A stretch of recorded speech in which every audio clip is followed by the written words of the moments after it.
দোয়ারা বাজারে Shahjalal cadet academy ১০ বছরে পদার্পণ এবং ট্যালেন্ট পুল বৃত্তি লাভ।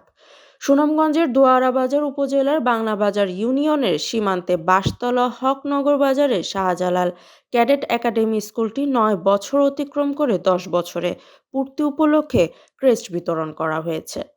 দোয়ারা বাজার উপজেলা প্রতিনিধি মোহাম্মদ আবু বকর জানান, রবিবার ৫ জানুয়ারি সকালে উপজেলার বাঁশতলা হকনগর বাজার শাহজালাল ক্যাডেট একাডেমিতে ২০২৪ সালে কিশোর কণ্ঠ মেধাবৃত্তি ও নরসিংপুর সমাজ কল্যাণ সংস্থা থেকে ট্যালেন্ট পুল বৃত্তি প্রাপ্তদের মাঝে সম্মাননা ক্রেস্ট তুলে দেন একাডেমির chairman professor doctor Mohammad Abdul Jalil সহ অন্যান্য পরিচালকবৃন্দরা।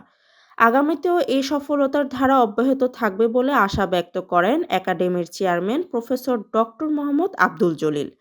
এ সময় পরিচালকদের মধ্যে উপস্থিত ছিলেন মাওলানা মোহাম্মদ মোস্তফা কামাল, মোহাম্মদ জসিম উদ্দিন, মোহাম্মদ আব্দুল মুমিন, মোহাম্মদ শাহজাহান মোল্লা, মোহাম্মদ সুরুজ মিয়া, মোহাম্মদ সুজন মিয়া, মোসা আমেনা খাতুন সহ প্রমুখ।